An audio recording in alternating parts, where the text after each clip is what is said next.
জাপানিজরা প্রত্যেকটা জিনিস নিখুঁতভাবে তৈরি করে। এটা হচ্ছে কি একটা ব্যাংক। যারা জাপানে থাকে এই ব্যাংকটার সঙ্গে পরিচিত আছে অনেকে। ইওয়াতা শিনকিং ব্যাংক। এখানে বড় একটা গিফটের মতন এরকম, তারপরে কতগুলো বই, গিফটের প্যাকেট, এগুলো কিন্তু পাথরের তৈরি। এই ব্যাংকটাকে এইভাবে ডিজাইন করে রেখেছে। সুইটস ব্যাংক লেখা আছে ওখানে। প্রচুর লোক দূর দূর থেকে এখানে দেখতে আসে। আমাদের বাড়ির কাছে কোনোদিন যাওয়ার সময় পাই। ওই যে বাংলায় একটা প্রবাদ বাক্য আছে না, ঘরের কাছে ট্রেন ফেল, তো ঠিক একই, ঘরের কাছে ট্রেন ফেল, বাড়ির কাছে কিন্তু যাওয়া হয় না।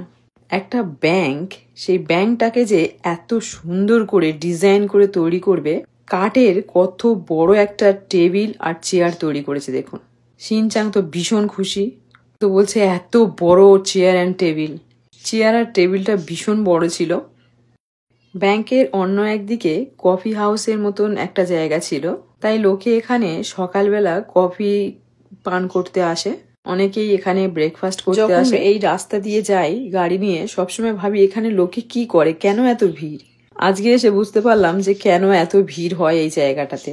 সত্যি কথা বলতে এটা কিন্তু একটা ব্যাংক। ব্যাংকটার মধ্যে এত সুন্দর এত কিছু ডিজাইন।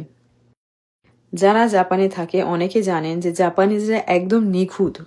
তারা যদি কিছু তৈরি করে সেটাকে বারবার ডবল চেক করে দেখে সেটা ঠিক আছে কিনা। এটা কোম্পানিগুলো হোক বা নিজের বাড়ির কাজ হোক না কেন। আমি যখন একটা কোম্পানিতে কাজ করতাম যেখানে গাড়ির লাইট তৈরি করা হয়, সেই লাইটের কিবানের কাজ করতাম। কিবান যে বোর্ডটা আছে ওই বোর্ডের মধ্যে সাদা তারের সাথে সাদা তার, সবুজ তারের সাথে সবুজ তার, এইগুলোকে সোল্ডারিং এর কাজ করতাম আমি।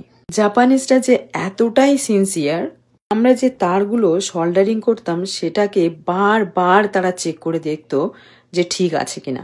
একজনই চেক করতো না, এটা 5-6 জন 10 জনে ডবল চেক করতো। কারণ এই জিনিসগুলো যদি কোথাও একটু এফেক্ট থাকে তাহলে কোম্পানিগুলো অনেক টাকা পেমেন্ট করতে হয়, তাই তাদের কাজগুলো তারা খুব পারফেক্ট ভাবে করতে চায়। ওখানে বেশ 2 বছর মতন কাজ করেছিলাম আমি। তারপরে কাজটা আমি ছেড়ে দিই, কারণ আগে আমি যে বাড়িতে থাকতাম কোম্পানিটা ওই বাড়ি থেকে কাছাকাছি ছিল।